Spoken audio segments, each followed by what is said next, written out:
Morning to all of you. Welcome to all of you in Dr. S.R. chemistry classes. Today we'll start the topic of hybridization. But since it is a very large topic, that's why it will be divided into number of parts. So today I am starting hybridization part 1. In hybridization part 1, we shall try to understand what is hybridization, why do we need the concept of hybridization, and what are the informations related or obtained on the basis of hybridization about the geometry and shape of the molecule. So let us start with the hybridization. Hybridization को समझने के लिए हम start करते हैं electronic configuration of carbon से। Carbon का electronic configuration 1s2 2s2 2p2, और अगर हम इन 2s और 2p के इलेक्ट्रॉन्स को इनके ऑर्बिटल्स में डिस्ट्रीब्यूट करें तो ये होगा 2s में 2 electron which is paired, and 2p orbital contains 2 electrons, and on this basis there are 2 unpaired electrons in carbon. Valence bond theory के हिसाब से किसी एटम या किसी एलिमेंट की कोवैलेंसी उसके इलेक्ट्रॉनिक कॉन्फ़िगरेशन में present number of unpaired electrons के बेसिस बराबर होती है। तो इस बेसिस पे और इस इलेक्ट्रॉनिक कॉन्फ़िगरेशन के बेसिस पे, चूंकि कार्बन में सिर्फ 2 अनपेयर्ड इलेक्ट्रॉन है, इसलिए इसको डाईवैलेंट होना चाहिए, यानी इसकी वैलेंसी 2 होना चाहिए। मगर एक्चुअली ये टेट्रावैलेंट होता है या 4 कोवैलेंट बॉन्ड्स बनाता है, और इस 4 अनपेयर्ड इलेक्ट्रॉन्स, इसलिए इसके पास इसको अनपेयर्ड इलेक्ट्रॉन्स का नंबर है 4 जो होना चाहिए। तो इसको एक्सप्लेन करने के लिए ये कहा गया कि जब कार्बन केमिकल कॉम्बिनेशन में इंटर करता है या पार्टिसिपेट करता है तो ये एक्साइटेड स्टेट पे चला जाता है। तो ये जो इलेक्ट्रॉनिक कॉन्फ़िगरेशन है कार्बन का, this is in ground state, और एक्साइटेड स्टेट में इलेक्ट्रॉनिक कॉन्फ़िगरेशन जो होता है इसका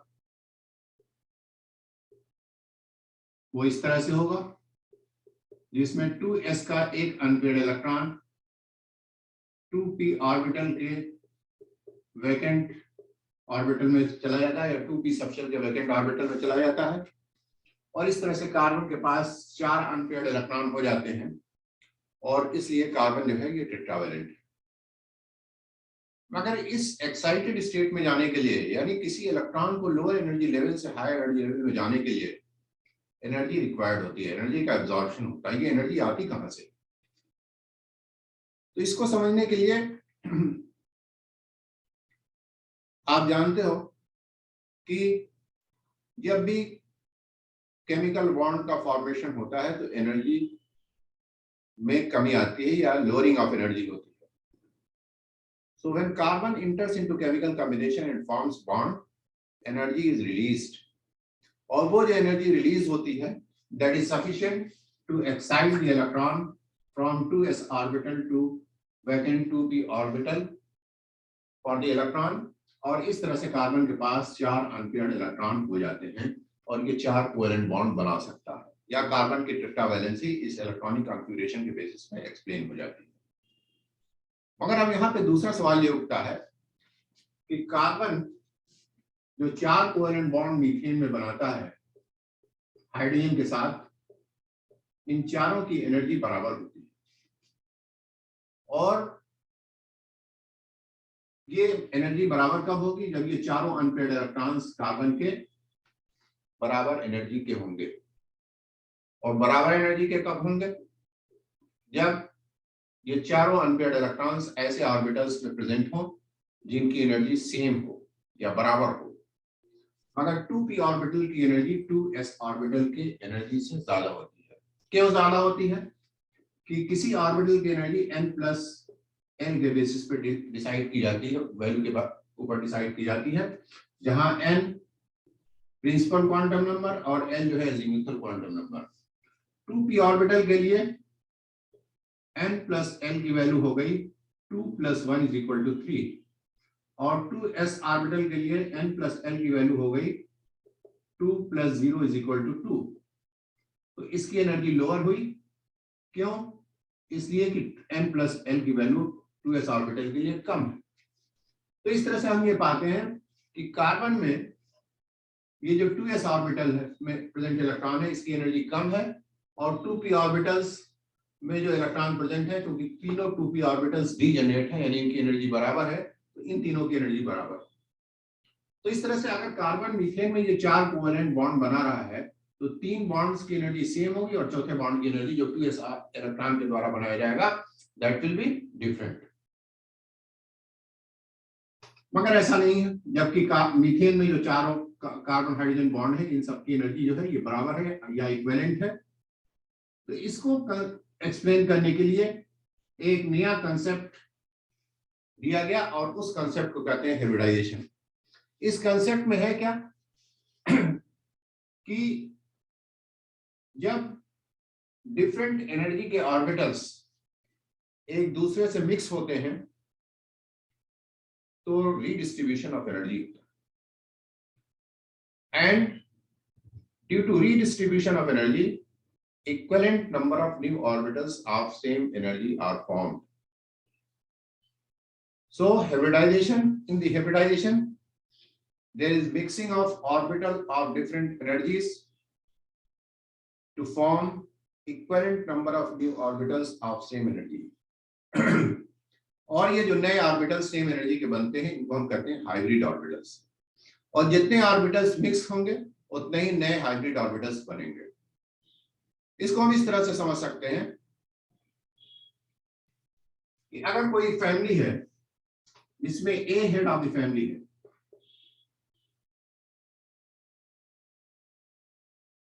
और इसके 4 बेटे हैं,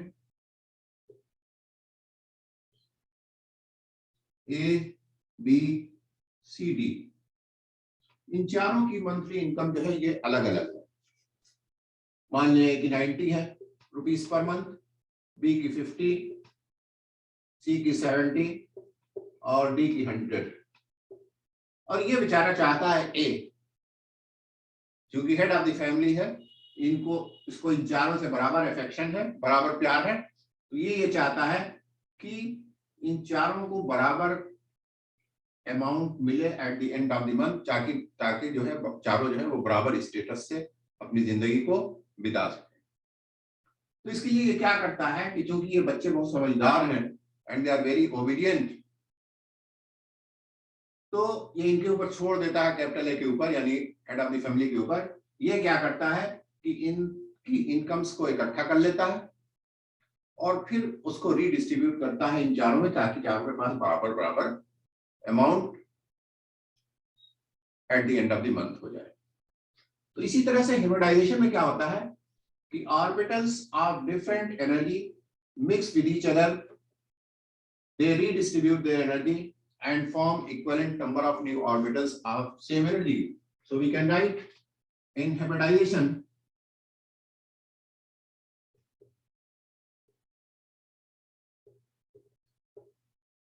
there is mixing of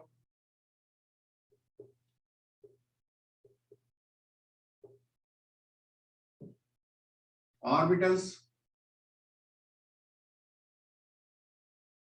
of different energies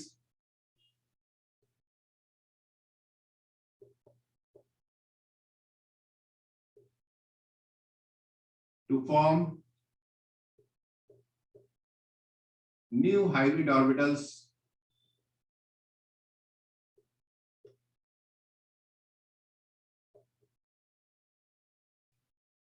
of same energy.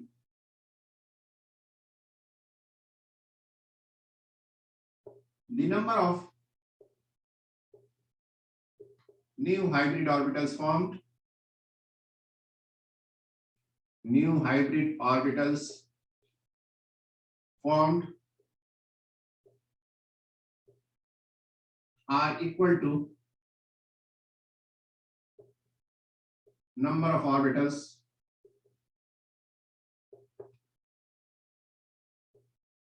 mixing। तो इस रीडिस्ट्रीब्यूशन ऑफ एनर्जी से 4 ऑर्बिटल्स हमको मिल जाते हैं जिनकी एनर्जी सेम होगी और चारों में एक एक अनपेयर्ड इलेक्ट्रॉन होंगे, और इस तरह से जो कार्बन मीथेन में चारों बॉन्ड फॉर्म करेगा that will all B of the same strength. तो इस हाइब्रिडाइजेशन के बेसिस पे एक चीज जो एक्सप्लेन हो गई वो equivalency of the strength of the bond formed by carbon in methane. Hybridization यहीं तक नहीं रुकता है।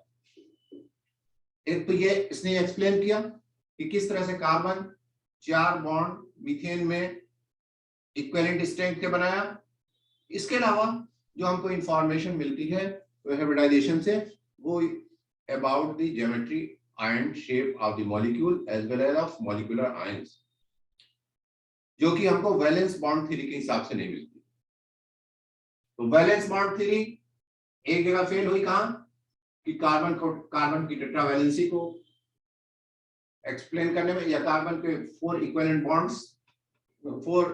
बॉन्ड्स की स्ट्रेंथ को बनाने में, जिसको एक्सप्लेन किया हाइब्रिडाइजेशन ने। तो दूसरी चीज जो हाइब्रिडाइजेशन या दूसरी इंफॉर्मेशन मिलती है हमको वो what would be the geometry और शेप ऑफ द मॉलिक्यूल और द मॉलिक्यूलर आयंस। सो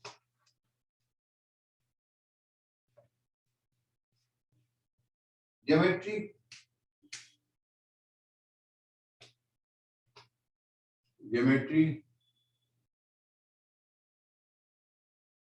और shape of molecule or molecular ions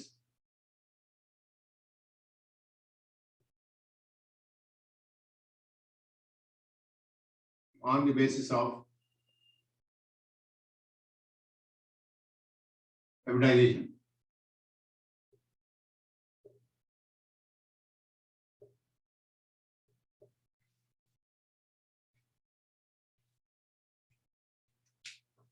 तो जैसा कि अभी हमने आपको बताया कि यहां पर एक एस ऑर्बिटल जो है अगर 3 p ऑर्बिटल से मिक्स हो तो 4 नए ऑर्बिटल्स बनेंगे और इस हाइब्रिडाइजेशन को कहेंगे sp3।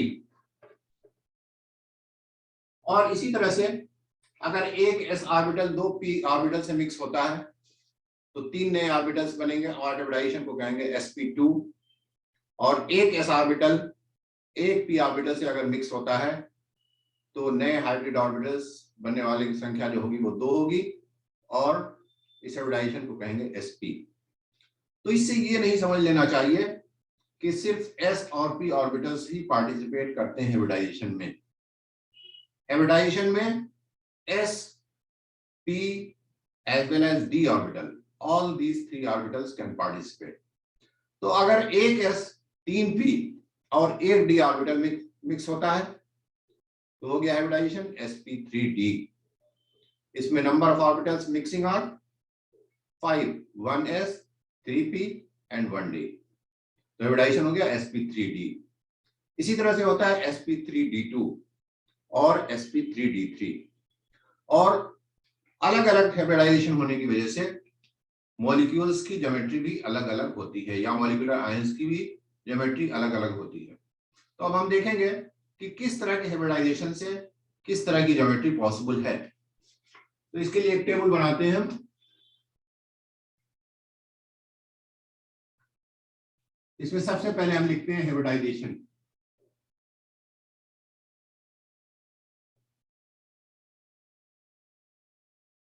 उसके बाद लिखते हैं bond pair, lone pair, geometry and shape. अब यहाँ पे हमने 2 चीजें लिखी है, ज्योमेट्री और शेप। इनमें क्या डिफरेंस है? दोनों सेम भी हो सकते हैं, दोनों डिफरेंट भी हो सकते हैं, इसको हम नेक्स्ट टॉपिक में डिस्कस करेंगे। तो सबसे पहले हम देखते हैं sp hybridization, means there is mixing of s orbital with one p orbital, और इस तरह से दो नए ऑर्बिटल बनते हैं, और इस दो नए ऑर्बिटल से दो बॉन्ड बनेंगे, दो कोवेलेंट बॉन्ड, और दो कोवेलेंट बॉन्ड बनने के लिए दो बॉन्ड पेयर इलेक्ट्रॉन की जरूरत होती है। तो अगर sp हाइब्रिडाइजेशन है, बॉन्ड पेयर दो है, तो लोन पेयर 0 हो जाएगा, यानी total number of electron pairs कितने हो जाएंगे, 2 + 0 = 2, और इसकी ज्योमेट्री होगी लीनियर, और शेप भी होगा इसका लीनियर। अब अगर हाइब्रिडाइजेशन sp2 है, मींस एक s ऑर्बिटल मिक्स हो रहा है, कितने हैं, p ऑर्बिटल से 2p ऑर्बिटल से, यानी number of orbitals mixing are 3, तो तीन नए हाइब्रिड ऑर्बिटल्स बनेंगे, और तीन नए हाइब्रिड ऑर्बिटल से तीन कोवेलेंट बॉन्ड बनेंगे, यानी total number of electron pairs कितने होंगे, 3। अगर तीनों इलेक्ट्रॉन पेयर पार्टिसिपेट करते हैं बॉन्ड फॉर्मेशन में, तो बॉन्ड पेयर हो गए 3, और लोन पेयर हो गया 0, और इस तरह की ज्योमेट्री होती है ट्रायंगुलर प्लेनर।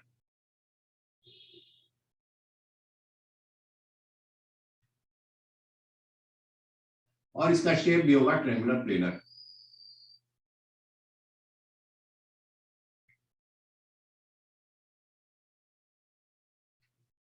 अब अगर sp2 हाइब्रिडाइजेशन है और हमारे पास total number of electron pairs 3 हैं, क्योंकि 3 हाइब्रिड ऑर्बिटल्स हैं, मगर इसमें से 2 ही पार्टिसिपेट कर रहे हैं बॉन्ड फॉर्मेशन में, तो एक जो होगा वो लोन पेयर हो जाएगा, और इस केस में भी ज्योमेट्री यही होगी ट्रायंगुलर प्लेनर, मगर जो शेप होगा वो एंगुलर होगा।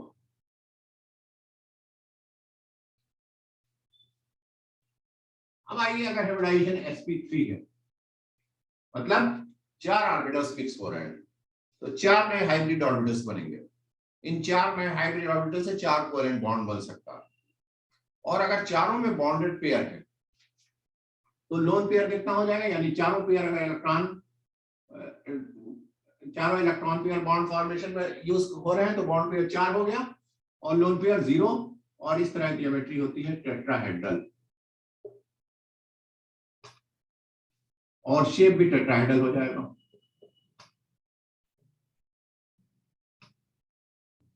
मगर अगर ये चारों बॉन्ड पेयर में से, चारों इलेक्ट्रॉन पेयर में से सिर्फ 3 पेयर पार्टिसिपेट कर रहे हैं बॉन्ड फॉर्मेशन में, तो एक लोन पेयर हो जाएगा, जैसे अमोनिया में, तो ज्योमेट्री तो टेट्राहेड्रल होगी, मगर शेप हो जाएगा पिरामिडल।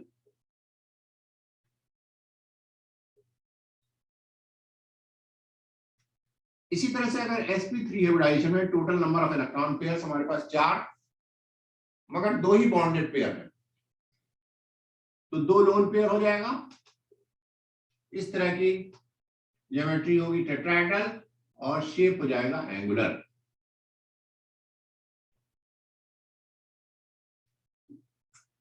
इसी तरह से अगर dsp2 हाइब्रिडाइजेशन, यानी एक d, एक s और 2 p, तो total number of electron pairs 4, और चारों पार्टिसिपेट कर रहे हैं बॉन्ड फॉर्मेशन में, तो बॉन्ड पेयर 4 हो गया, लोन पेयर 0 हो गया। इस तरह की ज्योमेट्री होती है स्क्वायर प्लेनर।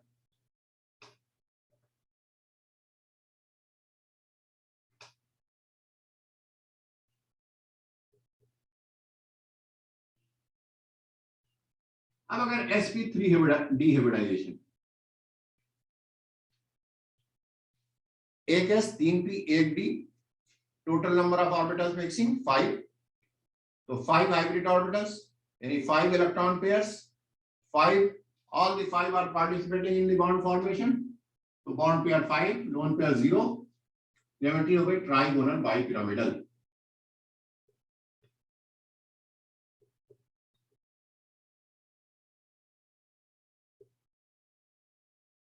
और शेप भी हो गया इसका ट्राइगोनल बाइपिरामिडल।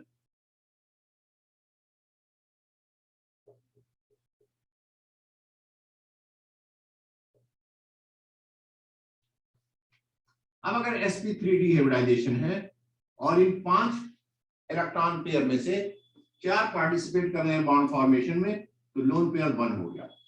तो ज्योमेट्री तो यही होगी ट्राइगोनल बाइपिरामिडल, और शेप हो गया हमारा सीसा। और अगर sp3 हाइब्रिडाइजेशन है, यानी total number of electron pairs 5 है और 3 पार्टिसिपेट कर रहे हैं बॉन्ड फॉर्मेशन में, तो 2 लोन पेयर हो जाएगा और ज्योमेट्री यही होगी और ये हो जाएगा टी शेप्ड।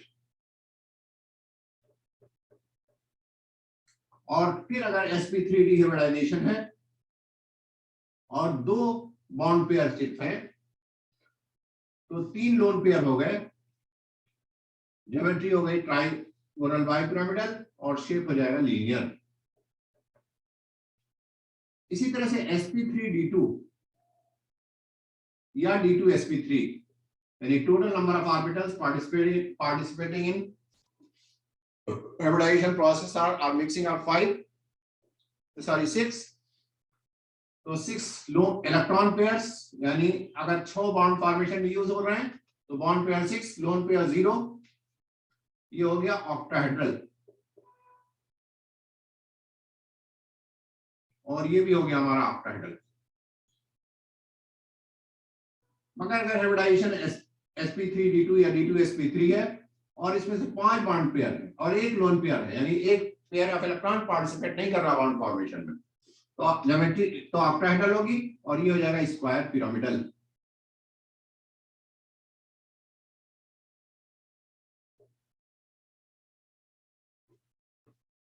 इसी तरह से sp3d2 या d2sp3 हाइब्रिडाइजेशन है और 4 बॉन्ड पेयर और 2 लोन पेयर हुए, तो ज्योमेट्री ऑक्टाहेड्रल और शेप हो जाता है स्क्वायर प्लेनर।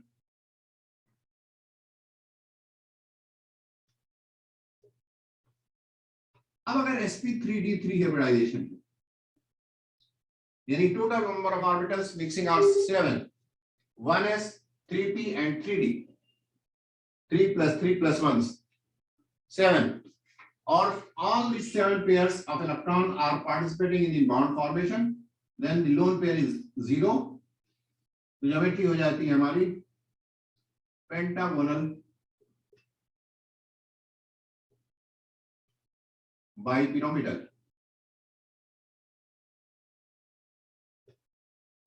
और ये भी हो जाएगा हमारा पेंटागोनल बाइपिरामिडल।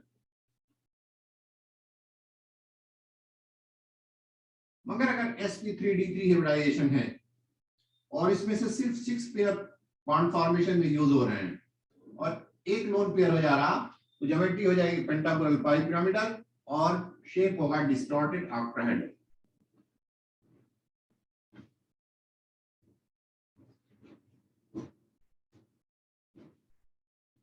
तो इस तरह से इस टेबल के बेसिस पे हम ये देख सकते हैं कि अगर हमको मॉलिक्यूल का हाइब्रिडाइजेशन मॉलिक्यूल में हाइब्रिडाइजेशन मालूम है, और हाइब्रिडाइजेशन मॉलिक्यूल में किस एटम का होता है, जो सेंट्रल एटम होता है, जैसे H2O में O, NH3 में N, BF3 में B, SO2 में S। तो सेंट्रल एटम का हाइब्रिडाइजेशन निकालते हैं और उस हाइब्रिडाइजेशन के बेसिस पे हम ये देख लेते हैं कि कितना बॉन्ड पेयर है, कितना लोन पेयर है। अब कैसे बॉन्ड पेयर और कितना लोन पेयर है कैसे निकालेंगे, that I will tell you in my next lecture, and I will also give the examples of all these। तो इस टेबल को फिर एक मरतबा रिवाइज कर लेते हैं कि अगर हाइब्रिडाइजेशन sp है और बॉन्ड पेयर 2, लोन पेयर 0, तो ज्योमेट्री और शेप दोनों लिए। और sp2 हाइब्रिडाइजेशन है, bond pair 3, loan pair 0, geometry trigonal bipyramidal और शेप हो जाएगा हमारा ट्रायंगुलर प्लेनर। मगर अगर sp2 हाइब्रिडाइजेशन है, 2 बॉन्ड पेयर है, 1 लोन पेयर है, तो ज्योमेट्री हमारी triangular planar and shape will be angular. sp3 hybridization में कितने केसेस हैं, 3 केसेस। पहले में 4 bond pair, lone pair 0, geometry और शेप दोनों टेट्राहेड्रल। दूसरे में 3 bond pair, 1 lone pair, geometry हो जाती है पिरामिडल। और अगर 2 bond pair, 2 lone pair, geometry होती है टेट्राहेड्रल मगर शेप हो जाता है एंगुलर।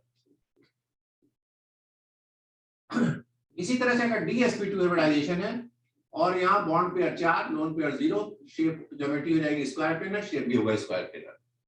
sp3d हाइब्रिडाइजेशन में फिर देखो कितने केसेस हैं, 1 2 3 4।